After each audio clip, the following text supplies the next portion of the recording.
Oke teman-teman, selamat datang kembali di channel kita hari ini, tentunya di program Jasuke, jangan suka kepo. Kalau ngomongin tentang India, pasti yang pertama terbesit di kepala lo adalah tentang bagaimana setiap film-film yang diproduksi sama mereka tuh udah pasti ada nyanyi dan joget-jogetnya. Anyway, India itu adalah negara yang berada di Asia juga cuy. Cuman kalau Indonesia ada di Asia Tenggara, nah kalau India ini tuh adanya di Asia Selatan. Ibu kota India ini bernama New Delhi. Dan negara ini terkenal karena menjadi negara kedua dengan jumlah penduduk terbanyak di dunia. Di episode kali ini gue cuma mau ngomongin hal-hal yang berkaitan sama India nih.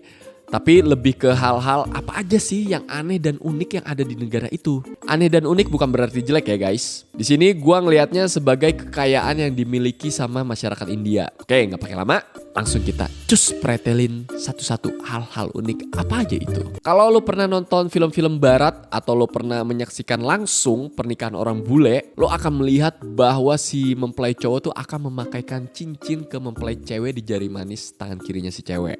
Hal ini udah jadi semacam budaya buat mereka.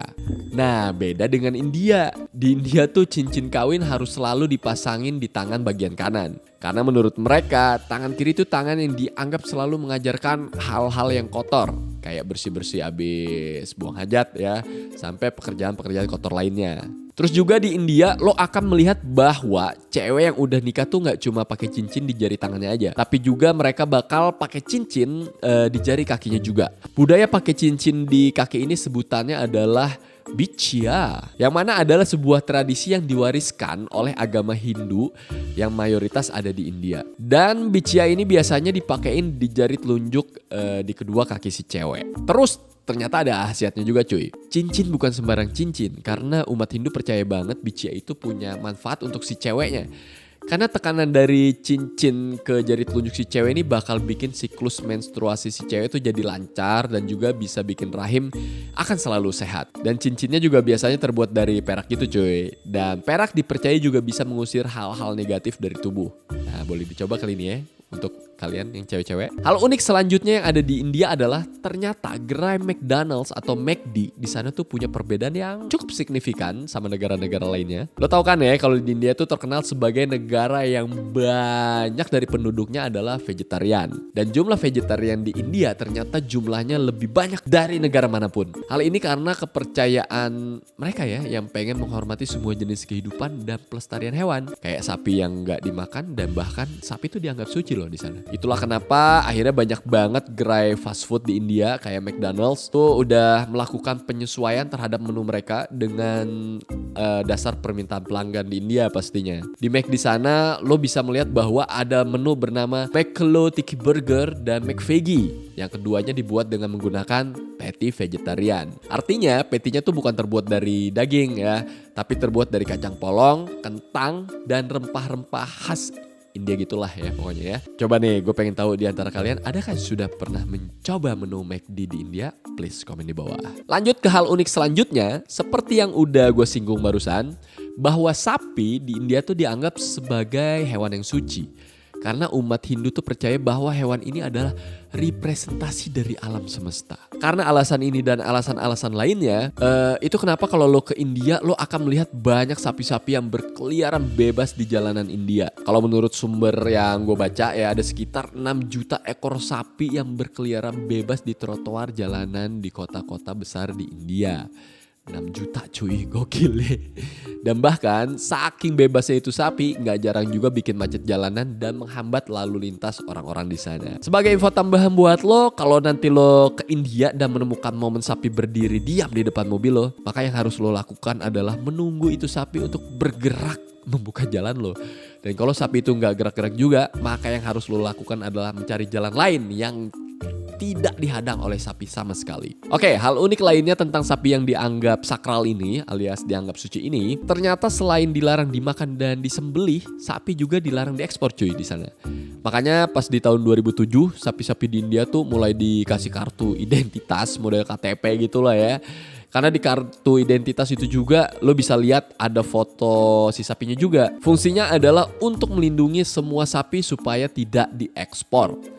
Terus kalau suatu saat yang punya sapi udah nggak sanggup lagi untuk ngasih makan sapi-sapi yang dimilikinya, Maka si peternak ini kadang meninggalkan begitu aja sapi yang udah nggak produktif di jalanan India. Gokil ya, ditinggal gitu aja cuy. Aduh, pusing. Oke, lanjut ke keunikan lainnya yang ada di India. Ternyata orang-orang India ini mengakui adanya gender ketiga selain cowok dan cewek. Dan orang India menyebut gender ketiga itu dengan sebutan Ijra. Ya, tulisannya sih hijrah ya, tapi dibacanya tanpa huruf H. Ijra jadinya. Baru sekitar 9 tahun yang lalu, tepatnya di tahun 2014, hukum negara India ini melegalkan orang-orang yang menyebut diri mereka bukan cewek ataupun cowok. Nah, buat lo yang pengen tahu gimana penampilan Ijra, gue kasih tahu nih ya cluenya ya. Karena biasanya Ijra ini mengenakan riasan dan sari yang penuh warna alias warna-warni. Dan orang India sendiri juga percaya kalau para Ijra ini memiliki kekuatan untuk membawa keberuntungan dan mengusir kutukan.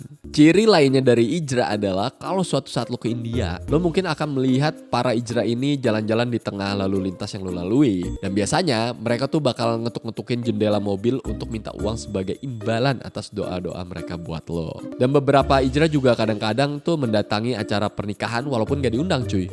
Dan di acara itu mereka biasanya ikut nyanyi sebagai pembawa keberuntungan bagi pasangan yang baru nikah itu. Hal unik lainnya yang gak kalah unik nih yang ada di India. Ternyata orang India ini boleh nikah sama pohon ataupun nikah sama hewan. Anyway, tentang perkawinan sama non manusia ini sebenarnya gak punya kekuatan hukum, tapi lebih ke semacam perayaan aja ya yang diakui secara budaya di India. Dan alasan kenapa orang-orang India melakukan pernikahan ini karena orang Hindu percaya bahwa orang Manglik punya nasib buruk. Buat orang beragama Hindu, Manglik tuh semacam apa ya? Orang-orang yang memiliki hal yang disebut para astrolog sebagai the Mangal Dosha. Kenapa ada orang yang dicap sebagai Mangal Dosha?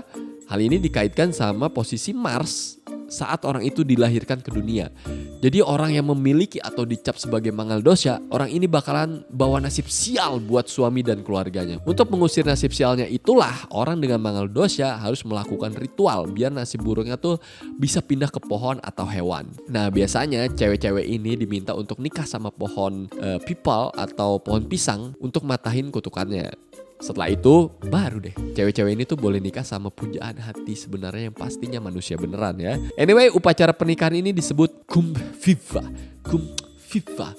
Kumbh Viva. Nah, keunikan lainnya di India tuh sebetulnya masih ada banyak banget ya. Kayak misalnya satu nih ya, bayi di India tuh dipakein eyeliner supaya terlindung dari hal-hal jahat. Walaupun para dokter ya pastinya nggak setuju sama hal ini. Kemudian yang kedua adalah kontak intim tuh tidak dianjurkan di India kalau lo lagi ada di ruang publik. Tapi kalau lo pegangan sama sesama jenis itu dibolehin. Lo bisa lihat di India tuh sekelompok cowok-cowok tuh kadang berpelukan cuy. Untuk menunjukkan betapa sejatinya persahabatan mereka. Terus juga yang ketiga tuh buat para polisi India yang punya kumis dan banyak alis lebat, maka bakalan dapat bonus tambahan dalam gaji mereka. Saik, gokil, unik ya. Nah, sampai sini menurut lo hal apa yang paling aneh dan paling unik dari pembahasan gue barusan tentang India? Coba di komen di bawah. Atau lo punya fakta-fakta menarik lainnya, please juga komen di bawah supaya kita bisa jadi makin tahu tentang India. Oke? Sampai ketemu di episode berikutnya. Dah.